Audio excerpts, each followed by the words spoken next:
The life and sad ending of Tempest Storm. Tempest Storm was born Annie Blanchbanks on February 29, 1928, in Eastman, Georgia, U.S. Her biological father had separated from her mother even before she was born. She had a stepfather who was mean to her and treated her poorly. Tempest was bitten by the Hollywood bug early in her life. She considered the world of entertainment a great escape from all the miseries that she had been subjected to in the past. During her early teenage years, she decided that she would run away to Hollywood someday and work in films. Her academic performance was not too good. She dropped out of school in the 7th grade and never attended school after that. By the time she was 14, she had been sexually abused quite a few times. Those traumatic times had a bad influence on her psyche. Soon, she moved to Columbus and started working as an inspector at Archer Hosiery Co. She was just 15 years old at that time. Her salary was meager, and it became increasingly difficult for her to support herself. It seemed that her big Hollywood dreams would remain unfulfilled. Her parents constantly asked her to return, but she knew that if she did that, she would not be able to get away from them again.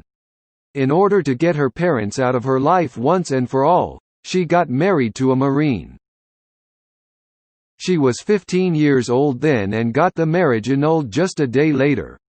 However, the Georgia law back then stated that once a person was married, the person's parents would lose complete hold over her. She worked at a hosiery mill for a while. She also started dating the brother of one of her female coworkers.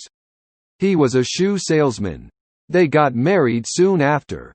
Getting married for the second time at the age of 15 was still scary for Tempest.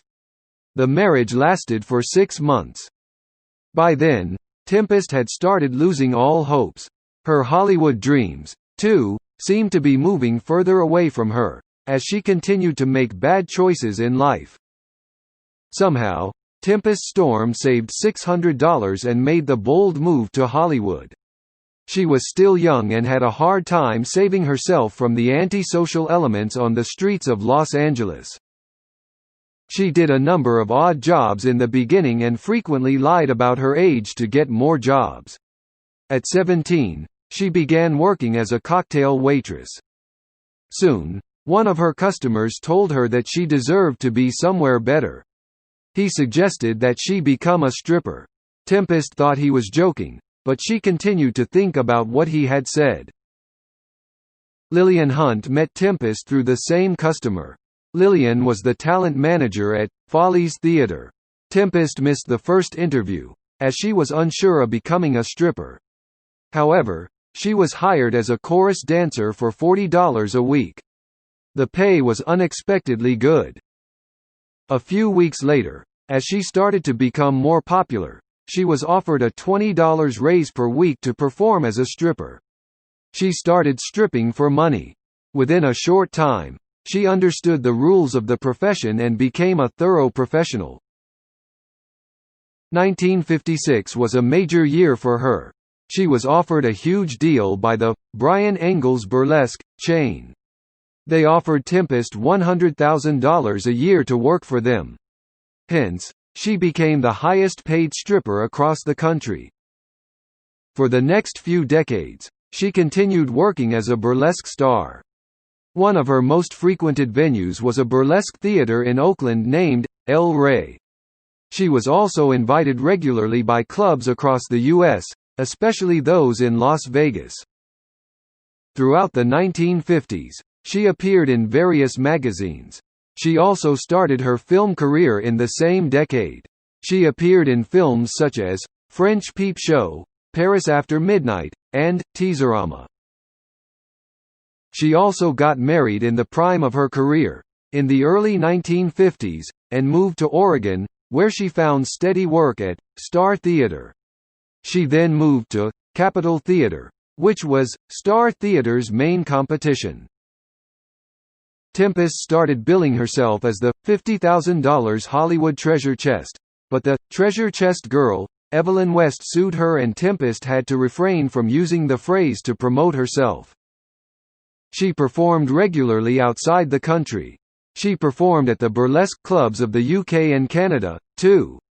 She also got her breasts insured by a UK firm for $1 million. Tempest Storm officially retired from burlesque in 1995, at the age of 67.